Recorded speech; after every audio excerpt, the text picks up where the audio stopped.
A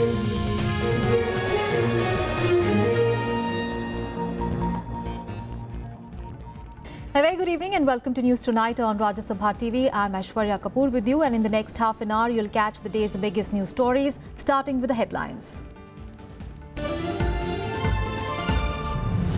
India and Qatar signed 5 agreements after delegation-level talks, agree to strengthen cooperation in energy, trade and security.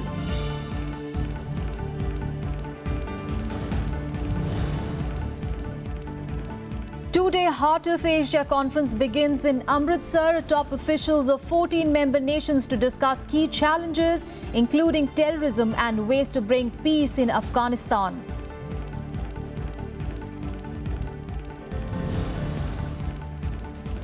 Prime Minister Modi hard sells his government's demonetization move at a rally in Moradabad, warns against misuse of Jan Dhan accounts.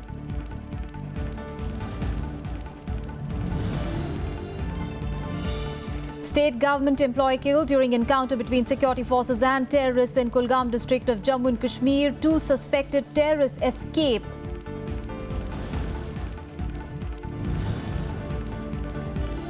And China lodges complaint with the US over President-elect Trump talking to Taiwanese president. Conversation is in direct conflict with Beijing's One China policy.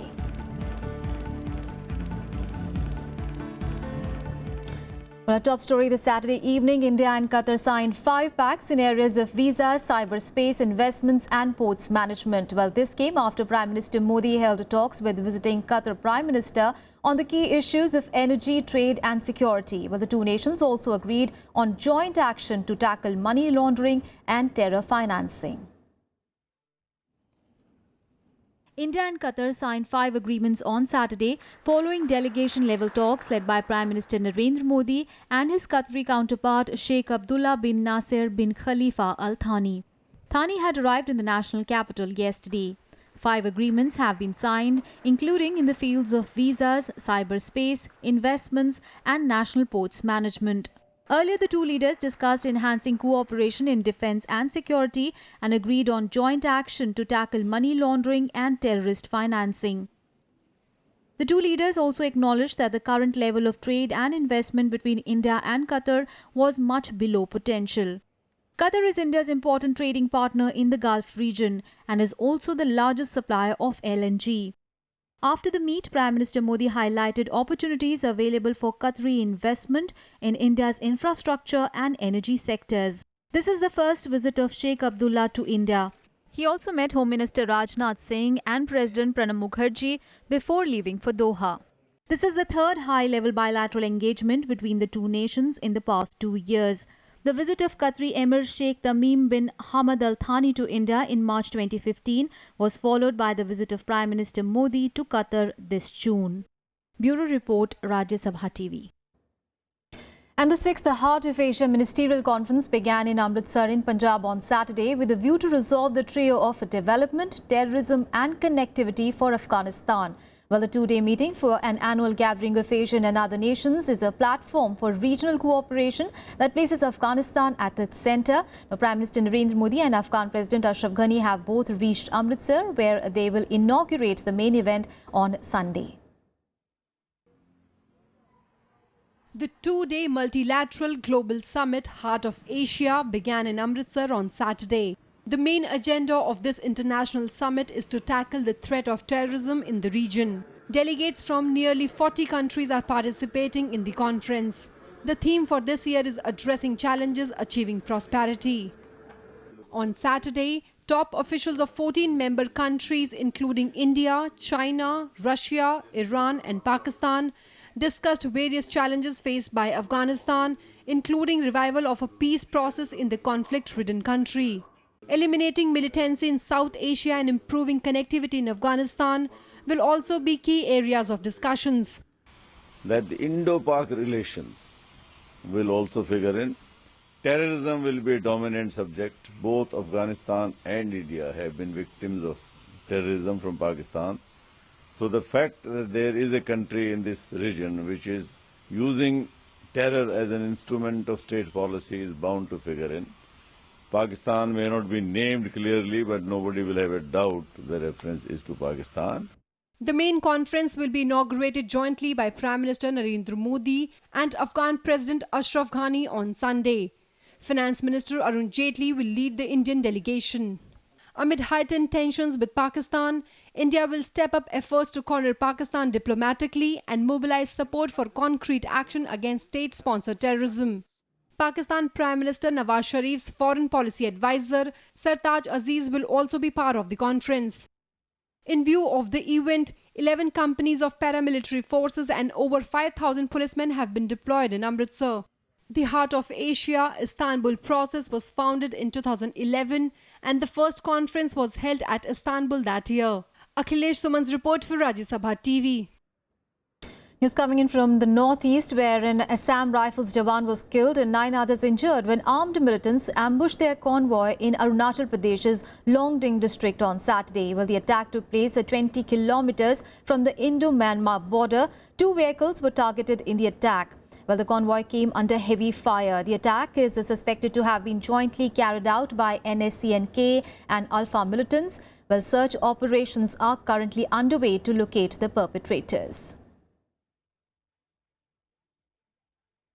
News from Jammu and Kashmir now. Well, following an intelligence input, security forces launched a combing operation in Jammu and Kashmir's Kulgam district early Saturday morning. Well, in the resulting encounter between terrorists and the forces, 1 civilian was killed. However, terrorists managed to escape the spot. The encounter between security forces and terrorists that broke out in Jammu and Kashmir's Kulgam district on Saturday morning ended with the 2 suspected terrorists fleeing. A combing operation to find the terrorists was stopped when security forces could not find them. However, the encounter did claim the life of an employee of the Fisheries Department, Asadullah Kumar. In Srinagar, however, the streets came alive with activity as business establishments reopened and vehicles returned to the roads after more than 2 months of a separatist-enforced shutdown. The shutdown has been relaxed in several parts of Kashmir for the weekend. Kashmir में 6 महीने गर्मी का ये रिवाज होता है और सर्दी भी होती है, तो सर्दी के लिए जो कमाना होता है वो गर्मियों में कमाना पड़ता है। बदकिस्मती की वजह से अब हालात आपको पता है कि पुरतनाव रहे, तो अब लोग बेचारे जितने भी हैं अभी आप देख रहे हैं कि लोग इस वक्त किस तरफ खचाखच सारा शहर भर चुका है। जो जिसका भी कोई काम रोजगार जिसका कहीं से भी मिलता होगा वो अपने अपने काम पे चले गए हैं और अपना रोजगार कमा रहे हैं और इन कम दिनों में वो कुछ ज्यादा कमाना चाहते हैं। Separatists have repeatedly extended their shutdown call, with the current spell being extended till the 8th of December. About 100 civilians have been killed and over 6,000 wounded in clashes between protesters and security forces since the security forces gunned down Hizbul terrorist Burhan Wani on the 8th of July. Bureau Report, Rajya Sabha TV. Well, on to some other news now. Well, the GST Council failed to break deadlock even on the second day of the meet today. Well, the Council has now decided to meet again on 11th and 12th of December. Well, the Council is expected to resolve the contentious point of dual control of assessors under the new indirect tax regime. The 6th meeting of the Goods and Services Tax Council, headed by Finance Minister Arun Jaitley and also comprising state finance ministers, will also deliberate upon the impact of demonetization on revenue. एक जो crucial issue है जिसपे 3-4 meetings हो चुकी हैं, cross empowerment का, dual control का, lunch के बाद उसके ऊपर चर्चा हुई और विशेष रूप से वो जो चर्चा हुई वो IGST कानून के साथ जोड़ के हुई।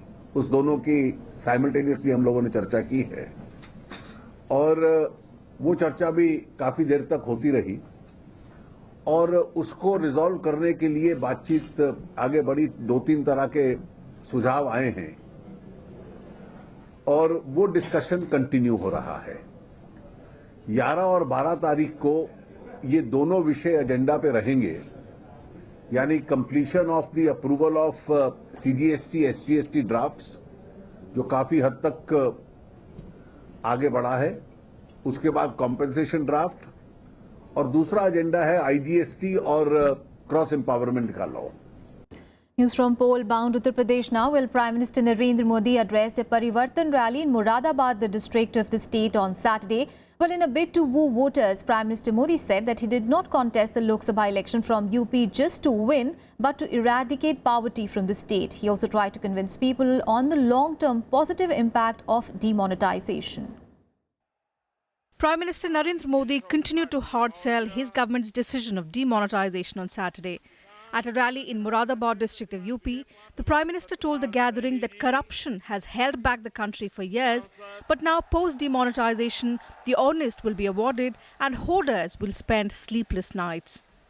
चीनी के लिए भी तो कतार में कभी खड़ा रहना पड़ता था, मिट्टी का तेल लाने के लिए कतार में खड़ा रहना पड़ता था, PL 480 गेहूं लेने के लिए कभी कतार में खड़ा रहना पड़ता था।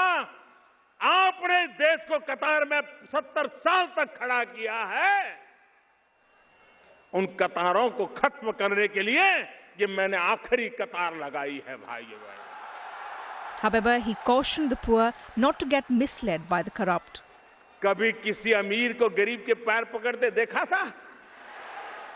भाइयों बहनों, आज जिन बेईमान लोगों ने पैसा जमा किया है वो गरीबों के घर में भी कतार लगा के खड़े हैं। बैंक में कतार लगाने की उनकी ताकत नहीं है। बैंक के बाहर तो वो कतार लगाता है जिसमें ईमानदारी का माजा होता है। मैं दिमाग खपा रहा हूं कि गरीब के खाते में जिन्होंने गैर कानूनी तरीके से डाला है वो जाए जेल में और गरीब के घर में जाए वो रुपया।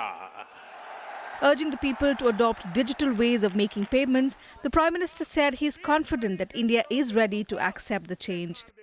अब जमाना चला गया, अब वक्त बदल चुका है।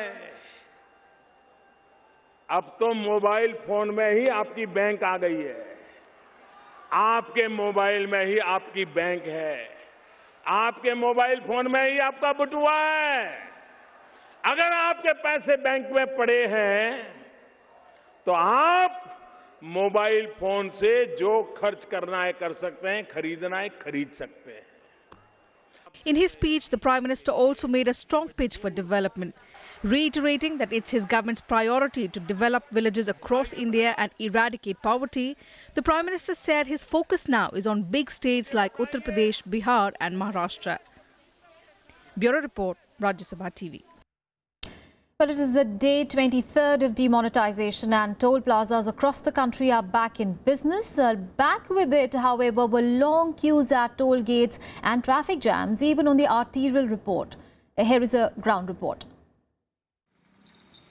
As the demonetization relaxations ended at midnight on Friday, toll plazas across the country were back to their old ways, with long queues and a seemingly endless wait.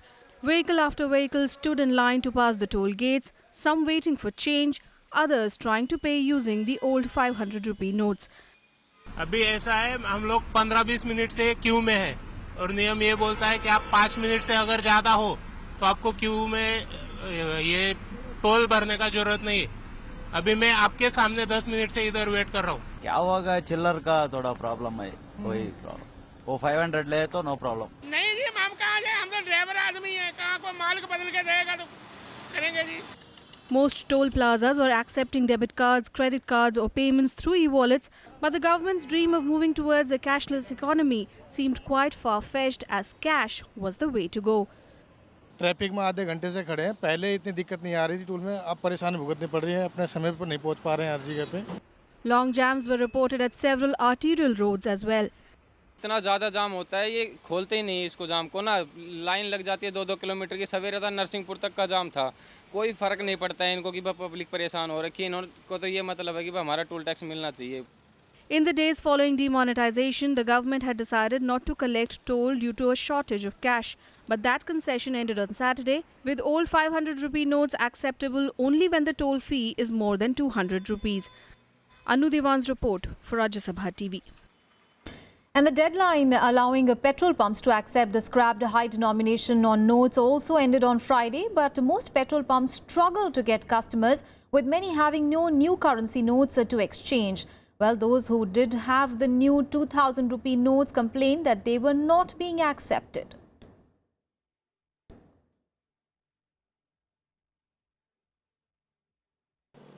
अभी तो सेल्स डाउन है, बिल्कुल डाउन है, क्योंकि कल 500 रुपये चल रहे थे तो लोगों ने टैंक फुल करा लिए अपने अपने। असली तो मंडे ट्यूसडे से पता लगेगा इम्पैक्ट। हम 500 रुपये का तेल डलवा रहे थे, मना कर रहे हैं तेल नहीं डालूंगा जी। ऐसे मेरे पास पैसे खुले कहाँ से रहो। ATM से निकाला है 2000 का नोट निकलता है, हम पैसे हम कहाँ से बनाएं अपने, जब मार्केट में पैसे ही नहीं मिल रहा है तो कहाँ से लेके देंगे हम। And for more news from across the nation, let's go nationwide.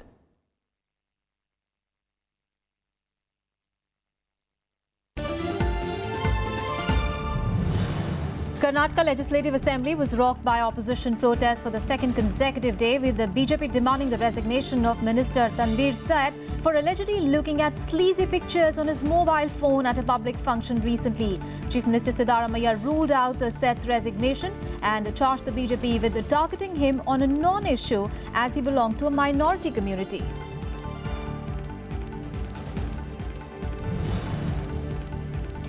The Uttar Pradesh government has sanctioned 1.42 crore rupees for purchasing vehicles for the judiciary. The amount will be used for purchasing SUVs for Chief Judicial Magistrates, Chief Metropolitan Magistrates and Special Judicial Magistrates in 22 districts.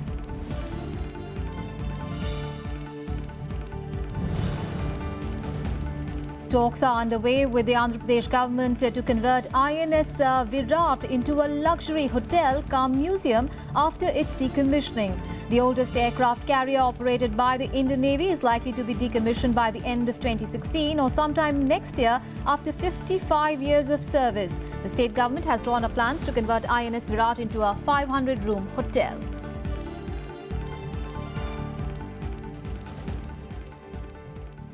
And in news tonight, we'll take a very short break. Up next, we have all the international and sports news. Stay with us.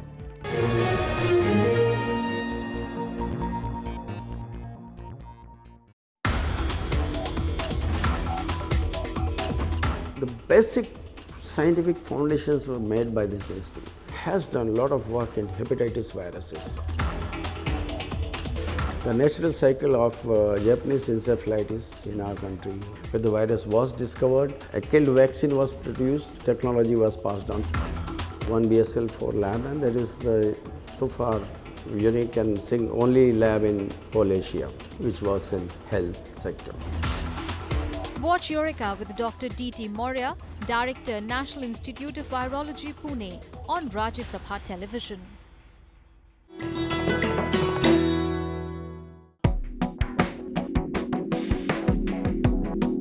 Jade was popular during Mughal era and gained prominence during Akbar's rule in 15th and 16th century. It came all the way from Iran and Central Asia in attractive colors.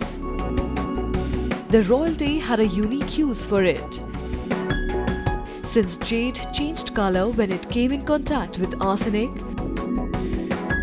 They started utensils like plates, jars, bowls and even hookah with it,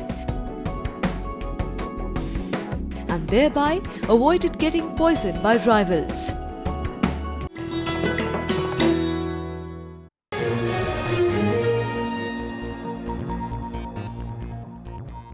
Welcome back after the break. Let's get you some international news. Well, Syrian government forces have gained control of close to 2/3 of the rebel-held areas of East Aleppo after another district was seized. The Tariq al-Bab district fell on Friday, opening up a link between government-held areas and Aleppo's airport. However, the big worry remains the close to 2.5 lakh people who are still trapped in besieged areas of the city. Now, tens of thousands of people have been displaced since fighting began. The United Nations says that conditions in East Aleppo are now so dire that medical operations were being conducted without anesthesia. Now, clashes in the district has left thousands of fighters on both sides killed or injured.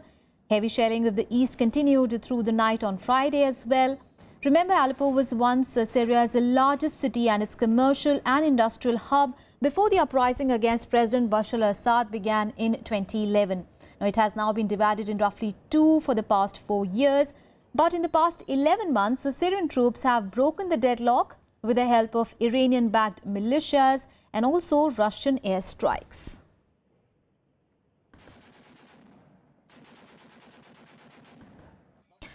And China has lodged a complaint with the United States after its President-elect Donald Trump spoke directly with the Taiwanese president. Now, this is the first interaction with Taiwan by a president-elect or president since the US adopted a one-China policy in 1979.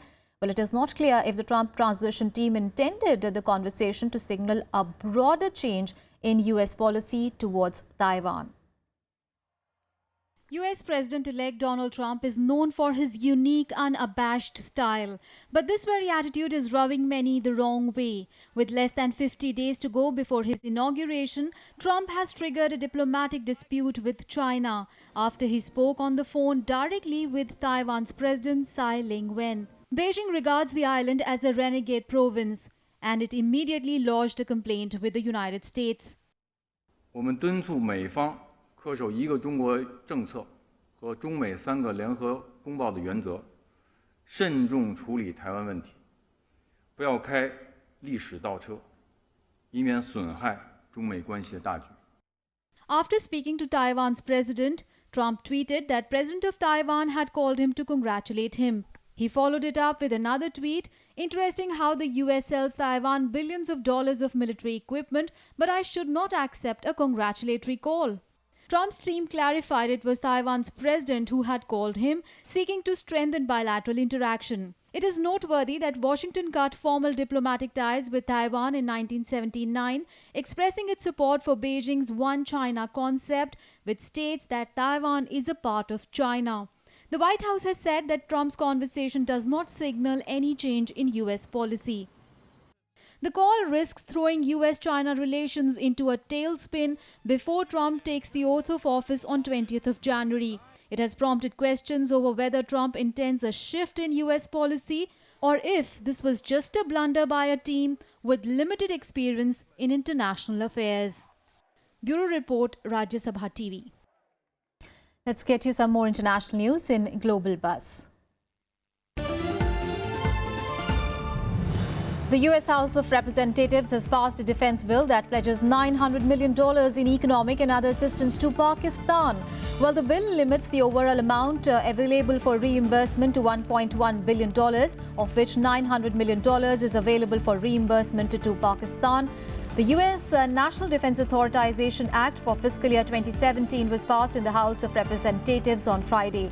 The bill is scheduled for a vote in the Senate next week. Since it is a consensus bill, it is unlikely to face any opposition.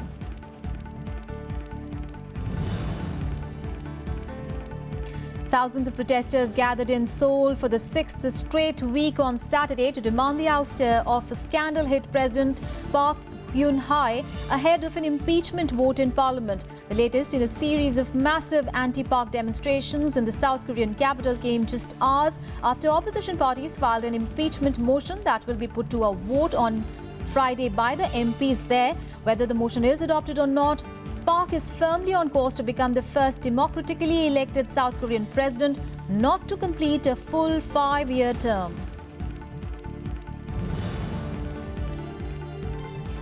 Gambia's authoritarian president Yahya Jammeh has suffered a surprise defeat in the country's presidential elections. He will be replaced by property developer Adama Barrow, who won more than 45% of the vote. Jammeh, who came to power in a coup in 1994, made a friendly telephone call to President-elect Barrow on Friday, saying that he wished him all the very best. The West African state has not had a smooth transfer of power since its independence from Britain in 1965. The convoy carrying the ashes of Cuba's late communist leader Fidel Castro ends an island-wide journey on Saturday in the cradle of his revolution for a break ceremony before his burial.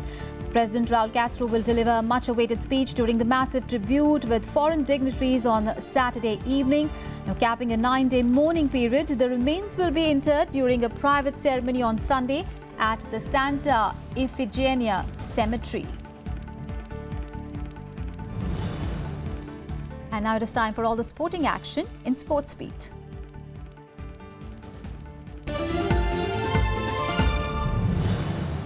Olympic silver medalist PV Sindhu jumped 2 places to achieve her career best ranking of 7 in the world, while Saina Nehwal is also back in the top 10 in the latest BWF world rankings. Now, Sindhu has 68,699 ranking points. She will carry India's hopes at the Dubai Super Series final.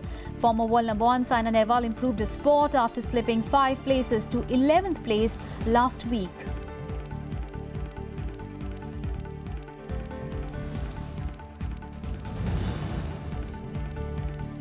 Pakistan women's team defeated Thailand team by 5 wickets in the final group match of the Asian Cricket Council Women's T20 Asia Cup in Bangkok on Saturday.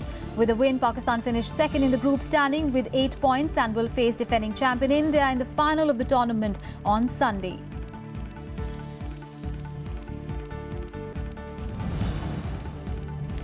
Indian professional boxer Vijender Singh will be defending his WBO Asia Pacific Super Middleweight title against former world champion Francis Checa. Vijender claimed that he would show him what his place is. The fight will take place on 17th of December at Thiagaraj Stadium in the national capital.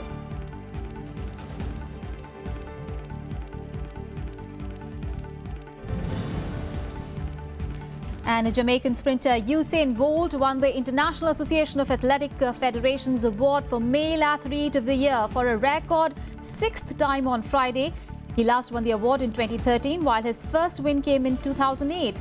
Bolt, who is undefeated this session in all the distances, completed his triple-triple of 100 metres, 200 metres and 4 x 200 metres Olympic goals in August.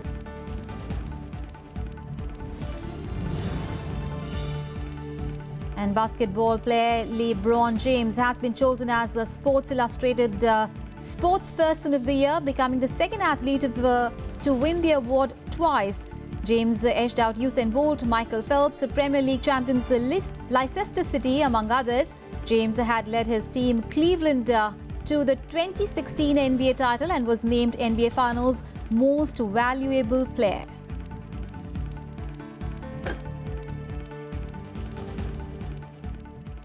Well, that's all in this edition of News Tonight. Thanks for watching. Good night.